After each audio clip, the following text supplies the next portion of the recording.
সংবাদের শুরুতে দেখে নেব আজকের শিরোনাম। মুম্বই রেল লাইনের ধারে বাংলা শ্রমিকের ক্ষতবিক্ষত দেহ, কফিন ফিরল বাড়িতে।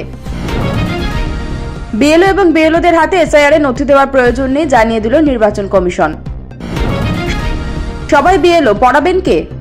গায়েঘাটা স্কুলে তালা অভিভাবকদের, ক্ষোভের মুখে পুলিশ ভিডিও। ছত্তিশগড়ে প্যাসেঞ্জার ট্রেনের সঙ্গে সংঘর্ষ মালগাড়ির, ভয়াবহ দুর্ঘটনায় মৃত 10, আরও প্রাণহানির শঙ্কা। বিএলওকে সঙ্গে নিয়ে ঘুরছেন তৃণমূল নেতা, বিস্ফোরক অভিযোগ তুলছে বিজেপি।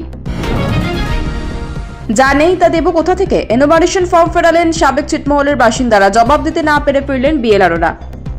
বিস্তারিত খবরে যাওয়ার আগে ভিডিওটিতে একটি লাইক দিন এবং পরবর্তী আপডেট পাওয়ার জন্য চ্যানেলটিকে সাবস্ক্রাইব করে রাখুন। এখন বিস্তারিত খবর। এসআইআর আবহে ফের ভিন্ন রাজ্যের উদ্ধার হলো বাংলার পরিযায়ী শ্রমিকের দেহ। এবার মুম্বাই রেল লাইনের ধার থেকে মিলল শ্রমিকের ক্ষতবিক্ষত দেহ। মৃতের নাম মোস্তফা মিস্ত্রি। মঙ্গলবার মুম্বাই থেকে তার কফিনবন্দি দেহ ফিরেছে সন্দেশখালী গ্রামের বাড়িতে। ওই যুবকের মৃত্যু নেপথ্যে কি কারণ রয়েছে তা খতিয়ে দেখছে সেখানকার রেল পুলিশ। খুন না ঘটনা তা নিয়ে রীতিমতো তৈরি হয়েছে রহস্য, তবে প্রাথমিকভাবে একে দুর্ঘটনা বলেই মনে করা হচ্ছে।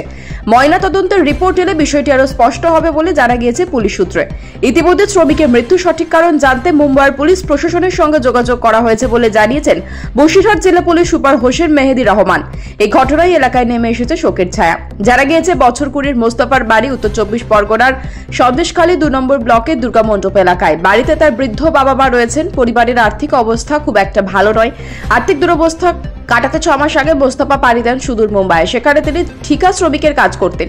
তার পরিবারের দাবি, কর্মস্থলের বাংলায় কথা বলায় বারবার তাকে বাংলাদেশি বলে দাগিয়ে দেওয়া হচ্ছিল। এমনকি ওই যুবককে বাংলাদেশি বলে অপমান করা হচ্ছিল বলে অভিযোগ নিহতের পরিবারের। সেই অপমান সহ্য করতে না পেরে যুবক তার বাড়িতে ফিরে আসার সিদ্ধান্ত নেয়। সেই মতো 10 দিন আগে মুম্বাইয়ের ভাড়া বাড়ি থেকে তিনি বেরিয়েছিলেন ট্রেন ধরবেন বলে, কিন্তু রেল স্টেশনের পাশ থেকে উদ্ধার হয় তার ক্ষতবিক্ষত দেহ। স্থানীয় প্রশাসন সূত্রে তার মৃতদেহ উদ্ধার করে তা ময়নাতদন্তের জন্য পাঠায় হাসপাতালে। এরপরেই গোটা ঘটনাটি জানতে পারে নিহত যুবকের পরিবার। স্বভাবতই এই ঘটনায় চাঞ্চল্য ছড়ায় এলাকায়, কিন্তু ট্রেন ধরার উদ্দেশ্যে ভাড়া বাড়ি থেকে বেরিয়ে হঠাৎ যুবকের ক্ষতবিক্ষত দেহ রেল লাইনের ধারে মিলল কিভাবে? তাকে কি কেউ নিয়ে গিয়েছিল নাকি আত্মহত্যা করতে নিজেই পৌঁছেছিল মুম্বাই রেল স্টেশনের রেল লাইনে? এমনই সব প্রশ্ন ঘুরপাক খেতে শুরু করেছে বিভিন্ন মহলে। বছর ঘুরলে রাজ্যের বিধানসভা ভোট, আর তার আগে বাঙালি অস্মিতা নিয়ে সরব হয়েছে তৃণমূল। ভাষা আন্দোলনেরও ডাক দিয়েছেন মুখ্যমন্ত্রী মমতা বন্দ্যোপাধ্যায়, আর তার ঠিক পরেই রাজ্যে এসআইআর ইস্যু। শাসক দল ইতিমধ্যে হুঁশিয়ারি দিয়েছে, কোনো বৈধ ভোটারের নাম বাদ গেলে ছেড়ে কথা বলা হবে না। অভিষেক বন্দ্যোপাধ্যায় বারে বারে বলেছেন বাঙালি হেনস্থা বরদাস্ত করা হবে না কোনোভাবেই। সেই আবহে ভিন রাজ্যে আবারও বাংলার এক পরিযায়ী শ্রমিকের মৃত্যুর ঘটনা নিতান্তই তাৎপর্যপূর্ণ বলে মনে করছে রাজনৈতিক মহলের একাংশ। বিএলও এবং বুথ লেভেল এজেন্টদের হাতে কোনো প্রকার নথি দেওয়ার প্রয়োজন নেই। বিএলওরা নথি নেবেন না, তারা শুধু বাড়ি বাড়ি গিয়ে ভোটার তালিকার বিশেষ নিবিড় সংশোধনের জন্য এনুমারেশন ফর্ম দেবেন এবং তা নিয়ে আসবেন। পাশাপাশি কমিশন এও জানিয়েছে আগামী 4 ডিসেম্বর পর্যন্ত ডিও, ইআরও এবং বিএলওদের পূর্ণ সময়ের জন্য এসআইআর এর কাজ করতে হবে। রাজ্যে মঙ্গলবার থেকে এনুমারেশন ফর্ম নিয়ে বাড়ি বাড়ি যাচ্ছেন বিএলওরা। সেই ফর্ম ভরে তাদের হাতেই দিতে হবে, তবে তাদের হাতে কোনো নথি দেওয়ার প্রয়োজন নেই বলে জানিয়েছে কমিশন। 2002 সালে ভোটার তালিকায় নিজের বা পরিবারের কারো নাম না থাকলে নথি লাগবে। নাম থাকলে কোনো নথির দরকার নেই। ভোটার তালিকায় বিশেষ নিবিড় সংশোধনের জন্য 13টি নথির উল্লেখ করেছে নির্বাচন কমিশন। তারা জানিয়েছে 2002 সালে তালিকার সঙ্গে সম্পর্ক খুঁজে পাওয়া না গেলে ওই 13টি নথির যে কোনো একটি দিতে হবে। শুনানি করে সেই নথি খতিয়ে দেখা হবে, তারপরেই নতুন ভোটার তালিকায় সংশ্লিষ্ট ভোটারের নাম নথিভুক্ত হবে। কমিশনের তরফেও জানানো হয়েছে আগামী 4 ডিসেম্বর পর্যন্ত ডিও, ইআরও এবং বিএলওদের সম্পূর্ণ সময়ের জন্য এসআইআর এর কাজ করতে হবে। বিএলওদের অভিযোগ ছিল চাকরির পাশাপাশি এসআইআর এর কাজ করতে সমস্যা হচ্ছে। তাদের অন ডিউটি দেখানো হোক বলেও দাবি করেন বিএলওরা। অর্থাৎ যখন এসআইআর এর কাজ করবেন তখন চাকরি করছেন বলেই দেখানো হোক। কমিশনের বক্তব্য তা কি করে সম্ভব? কারণ বিএলওরা কমিশনের কর্মী নন। সেই প্রতিষ্ঠানে তারা কাজ করেন, তারা অন ডিউটি দেখাবেন কিনা তাদেরই জানাতে হবে। এবার কমিশনের তরফে জানানো হলো পূর্ণ সময়ের জন্য এসআইআর এর কাজ করতে হবে ডিও, ইআরও এবং বিএলওদের। রাজ্যের অতিরিক্ত মুখ্য নির্বাচনী আধিকারিক অরিন্দম নিয়োগী জানান, পশ্চিমবঙ্গের সোমবার পর্যন্ত ম্যাপিং এ মিলেছে 32.06% ভোটারের তথ্য। ওই দিন পর্যন্ত 2,45,71,114 জন ভোটারের তথ্য মিলেছে। যদিও রাজ্যে 294টি বিধানসভা আসনে ভোটারের সংখ্যা 7.5 কোটিরও বেশি। মঙ্গলবার পর্যন্ত ম্যাপিং এ সামান্য কিছু বেশি তথ্য মিলেছে। প্রসঙ্গত, ভোটার তালিকায় ম্যাপিং এর অর্থ এবছর প্রকাশিত সর্বশেষ ভোটার তালিকার সঙ্গে 2002 সালে শেষ এসআইআর তালিকা মিলিয়ে দেখা। দুই তালিকায় কতজনের নাম অভিন্ন দেখা হয় তার সঙ্গে দেখা হয় এখনকার ভোটার তালিকায় থাকা কোনো ভোটারের মা বাবার নাম গত এসআইআর এর তালিকায় রয়েছে কিনা। এই মিল পাওয়া গেলে সংশ্লিষ্টরা চিহ্নিত হয়ে যান এমনিতেই।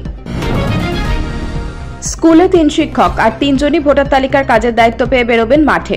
তাহলে পড়ুয়াদের পড়াশোনা চলবে কি করে? সেই প্রশ্নেই মঙ্গলবার সকাল থেকে উত্তর 24 পরগনার Gaighata Chandigarh special cadre AP school ক্ষুব্ধ অভিভাবকেরা গেটে তালা ঝুলিয়ে আটকে রাখলেন 3 শিক্ষককেই। প্রায় 150 জন পড়ুয়াই প্রাথমিক স্কুলে পড়ে। শিক্ষক সংখ্যা মাত্র 3, কিন্তু 3 জনকেই বুথ লেভেল অফিসার বা বিএলওর দায়িত্ব দিয়েছে প্রশাসন। অভিভাবকদের বক্তব্য, একটা স্কুলে এমনিতেই শিক্ষক কম, তার মধ্যে সবাইকে যদি মাঠে পাঠানো হয় আমাদের বাচ্চারা পড়বে কার কাছে? স্থানীয় মানুষ কুমার মণ্ডল বলেন, এলাকাটা গরিব মানুষের, গৃহ শিক্ষক রাখার সামর্থ্য কারণেই স্কুলের শিক্ষকরাই একমাত্র ভরসা, কিন্তু তারা না থাকলে বাচ্চাদের ভবিষ্যৎ কি হবে? সেই ক্ষোভে মঙ্গলবার সকাল 11:30 নাগাদ অভিভাবকেরা স্কুলের গেটে তালা দেন। দাবি, অন্তত একজন শিক্ষককে স্কুলে রেখে বাকিদের পাঠানো হোক প্রশাসনিক কাজে। অভিভাবকদের দাবিকে উড়িয়ে দিচ্ছেন না শিক্ষকেরাও। স্কুলের শিক্ষক ধীমান চন্দ্র রায় বলেন, গেটে তালা দিয়ে আমাদের আটকে রেখেছিলেন অভিভাবকেরা, কিন্তু তাদের চিন্তা একেবারেই যৌক্তিক। সামনে পরীক্ষা, আমরা বাইরে গেলে পড়াশোনার ক্ষতি তো হবেই। তিনি জানান, বাইরে থেকে একজন শিক্ষক আনার উদ্যোগ নেওয়া হচ্ছে, বিডিওর বৈঠকের পরই ঠিক হবে কে থাকবেন স্কুলে, বলেন ধীমান বাবু। ঘটনার খবর পেয়ে স্কুলে যান গাইঘাটা থানার পুলিশ ও জয়েন্ট বিডিও ময়ূক বন্দ্যোপাধ্যায়। ক্ষোভের মুখে পড়েন তারাও। অভিভাবকদের আশ্বস্ত করা হয় পড়াশোনায় যাতে কোনো বিঘ্ন না ঘটে, প্রশাসন তার ব্যবস্থা নেবে। আশ্বাস পেয়ে গেটের তালা খুলে দেন অভিভাবকেরা। তবু চিন্তা পুরো কাটছে না। এক অভিভাবকের কথায়, আমরা তালা দিয়েছি বাধ্য হয়ে, চাই একটাই, শিক্ষক থাকুন, ক্লাস চালু থাকুক। ভয়াবহ ট্রেন দুর্ঘটনা ছত্তিশগড়ের বিলাসপুরে। মঙ্গলবার জয়রামনগর স্টেশনের কাছে একটি প্যাসেঞ্জার ট্রেনের সঙ্গে মালগাড়ি সংঘর্ষ হয়। প্রাথমিকভাবে জানা গেছে এই ঘটনায় এখনো পর্যন্ত 10 জনের মৃত্যুর খবর সামনে এসেছে। আহতের সংখ্যা একাধিক। যুদ্ধকালীন তৎপরতায় উদ্ধার কাজ চলছে। আহতদের নিকটবর্তী হাসপাতালে নিয়ে যাওয়া হয়েছে। জানা গেছে মঙ্গলবার বিকেলে বিলাসপুরে ঘটনাটি ঘটেছে। খবর পেয়ে দ্রুত ঘটনাস্থলে রাজ্য ও জাতীয় বিপর্যয় মোকাবেলা বাহিনী। কি কারণে দুর্ঘটনা তা এখনো স্পষ্ট নয়। পুলিশ ঘটনাস্থলে পৌঁছে পরিস্থিতি খতিয়ে দেখছে।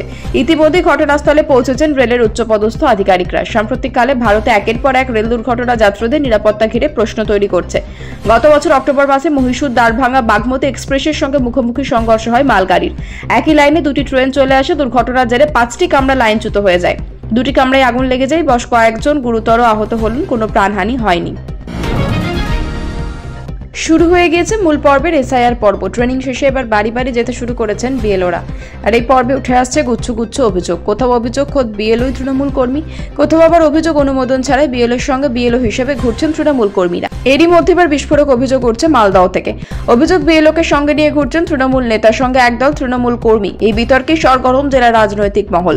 বিজেপির অভিযোগ, মালদহ জেলা পরিষদের সহকারী সভাধিপতি এটিএম রফিকুল হোসেনের বিরুদ্ধে। অভিযোগ, বিএলও 2 এর বদলে বিএলওর সঙ্গে একদল তৃণমূল কর্মীর সঙ্গে ঘুরছেন ওই তৃণমূল নেতা, যা নিয়ে নির্বাচন কমিশনের দ্বারস্থ পদ্ম শিবির। বিএলওদের বাদ দিয়ে তৃণমূলের সহকারী সভাধিপতির উপস্থিতিতে বিএলওর প্রভাবিত করার চেষ্টা করা হচ্ছে বলে অভিযোগ বিজেপি নেতাদের। অন্যদিকে রফিকুল হোসেন বলছেন, বিএলও 2 ও আমরা যারা জনপ্রতিনিধি রয়েছে তারা যেন সবসময় বিএলওদের ছায়াসঙ্গী হিসেবে থাকি, তা আমাদের দলীয় স্তরে নির্দেশ রয়েছে। সাধারণ মানুষ যাতে কোনো সমস্যায় না পড়ে তা দেখতে বলা হয়েছে। এদিন চাঁচল বিধানসভা কেন্দ্রের 191 নম্বর বুথে বিএলও কাজ শুরু করেছেন। সুন্দরভাবেই কাজ হচ্ছে, কোনো ভোটার যাতে বাদ না যায় সেটা আমরা বিএলওকে বলেছি। মঙ্গলবার রাজ্যে ভোটার তালিকার বিশেষ নিবিড় সংশোধনের কাজ শুরু হয়েছে।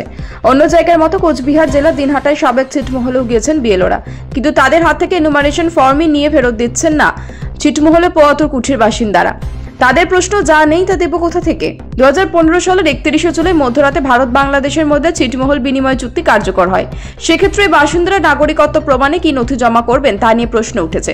ছিটমহল বিনিময় চুক্তির পরে যেসব নথি ওই বাসিন্দাদের দেওয়া হয়েছে সেগুলোকে নির্বাচন কমিশন মান্যতা দেবে কিনা তা নিয়ে ধোঁয়াশা রয়েছে। এই অবস্থায় মঙ্গলবার দুপুরে দিনহাটা বিধানসভার 128 এবং 129 নম্বর বুথে এসআইআর তালিকাভুক্তি ফর্ম নিয়ে সংশ্লিষ্ট বিএলওরা বাড়ি বাড়ি যান, কিন্তু স্থানীয় বাসিন্দারা এনুমারেশন ফর্ম নিতেই অস্বীকার করেন। বাসিন্দাদের দাবি, 2015 সালের 31শে জুলাই মধ্যরাত থেকে তারা ভারতের নাগরিকত্ব পেয়েছেন, অথচ নির্বাচন কমিশনের দেওয়া ফর্মে 2002 সালে তথ্য দিতে হবে। সেই তথ্য তারা কোথায় পাবেন? যতক্ষণ পর্যন্ত নির্বাচন কমিশন এই ব্যাপারে কোনো সুষ্ঠু সমাধান বা নির্দেশিকা দিচ্ছেন ততদিন পর্যন্ত এই ফর্ম গ্রহণ করবেন না বলে জানিয়ে দেন বাসিন্দারা। এই নিয়ে 128 নম্বর বুথে বিএলও বিপুল মোদের বক্তব্য, এসআইআর এর ফর্ম পূরণের জন্য 128 নম্বর বুথে গিয়েছিলাম, কিন্তু বাসিন্দাদের দাবি যেহেতু তারা ছিটমহলের বাসিন্দা তাই সেই ফর্ম তাদের জন্য প্রযোজ্য নয়। তাদের অনেক অনুরোধ করা হয়েছে, তারপরেও তারা ফর্ম গ্রহণ করেননি। ঊর্ধ্বতন কর্তৃপক্ষের সঙ্গে তাদের যোগাযোগ করার পরামর্শ দিয়ে ফিরে এসেছি। এদিন দিনহাটার তৃণমূল বিধায়ক তথা উত্তরবঙ্গ উন্নয়ন মন্ত্রী উদয়ন গুহ জানিয়েছেন, কমিশন যে নথিকে প্রামাণ্য মানছে তা সাবেক ছিটমহলের বাসিন্দাদের কাছে নেই। সেক্ষেত্রে তারা কি করবেন তা নিয়ে আলোচনা করতে হবে। নিশ্চিত করতে হবে ওই ভোটাররা যাতে বাদ না পড়ে।